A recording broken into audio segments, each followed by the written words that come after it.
you eat, right?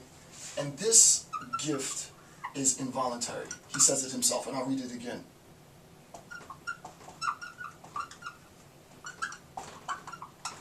Right? So let's see what he says again. Again on we're at note 48, page 30 of the Kaufman text.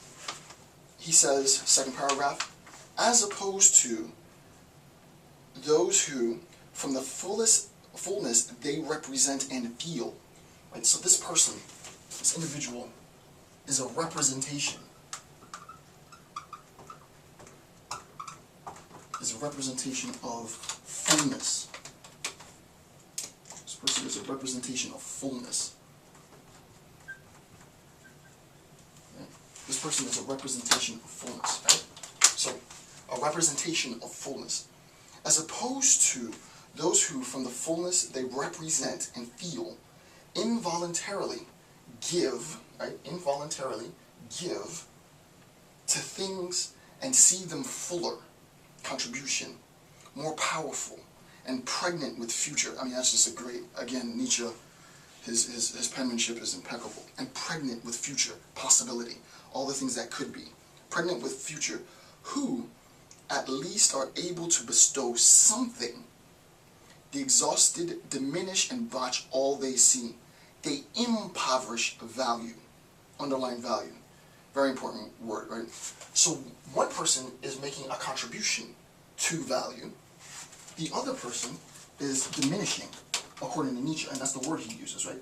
The other person is diminishing from value, right? And this individual, as we see in the notes, the process of diminishing value is exhaustion. And the individual is the exhausted.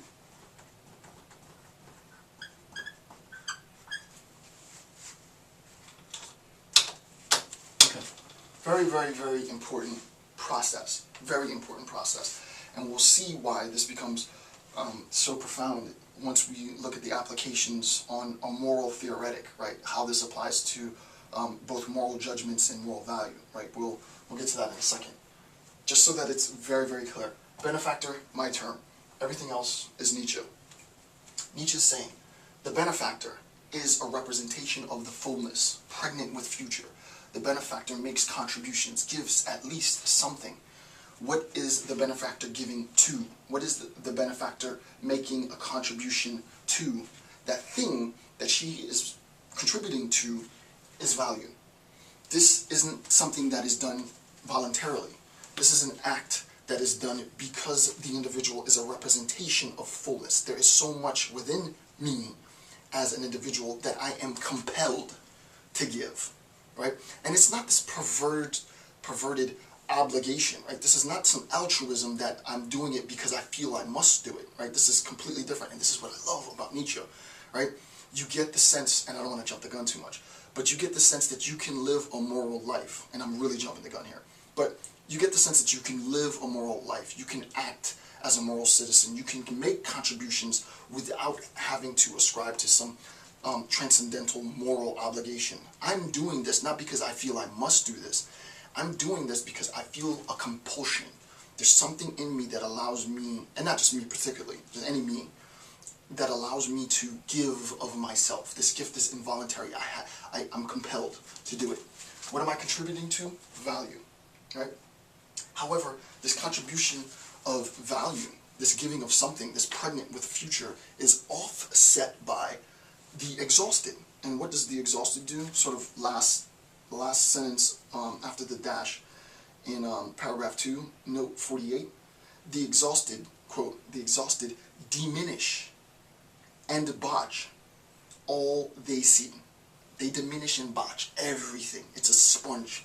They pull, diminish, to make less. They diminish and botch all they see.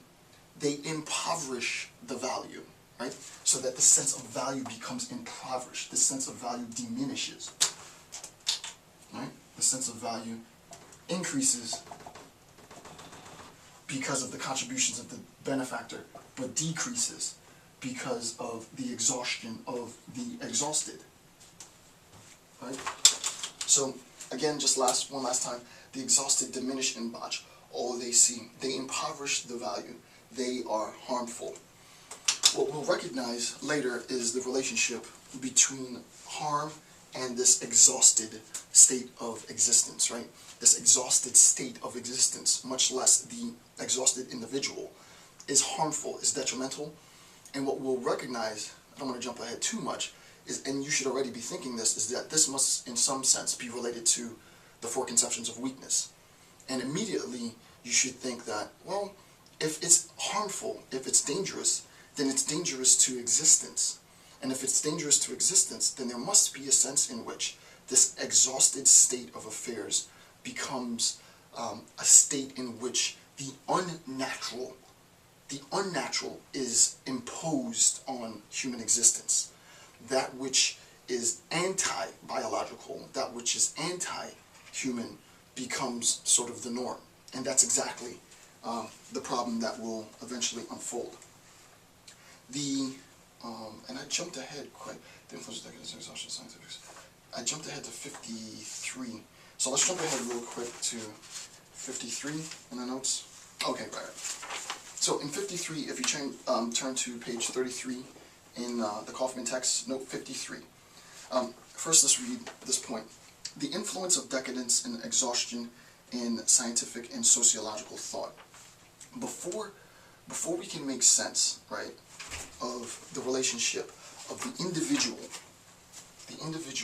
contributor, the individual benefactor, and the individual exhausted state of affairs, a state of affairs of a particular nihilist who is exhausted and impoverishing value from, if you will, the system, because that's what this is. This is, in a sense, a system.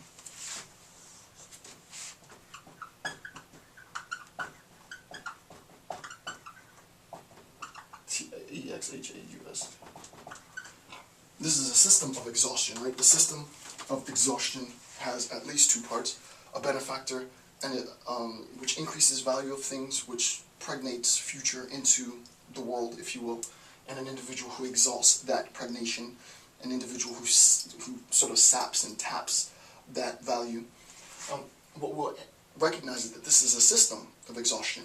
What we'll be able to do is we'll be able to substitute benefactors, particular individual benefactors, particular individual contributors, and particular individual exhausted parties, and substitute these with political paradigms, scientific paradigms, sociological paradigms.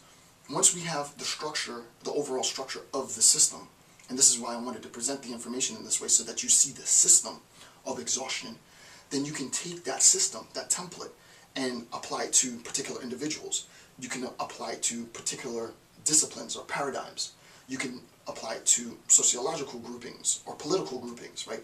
Once we have an understanding of the system, then the application of the system is facilitated by our understanding of the participants. And this is exactly what I want to do now, is I want to show how in Nietzsche, this is not me, right? In Nietzsche, he takes this concept that he introduces in note 48, and then he applies it to the scientific and sociological communities in note 53. So let's see how he does it in note 53. And this is also going to correspond with this image that I constructed. First, I want to read it, and then we'll go through it. Note 53, page 33 of Kaufman. Even the ideals of science can be deeply, yet completely unconsciously influenced, unconsciously influenced by decadence. Our entire sociology is proof of that. The objection to it is that from experience it knows only the form of decay of society, and inevitably, it takes its own instincts of decay from the norms of sociological judgment, meaning that sociological judgments become influenced by decay, this notion of decay, and I'll sort of visualize all of this in a second. In these norms, the life that is declining in present-day Europe formulates its social ideals. Social ideals become manifest, they are formed, they are given substance because of this decay, right? So you can see how norms that we form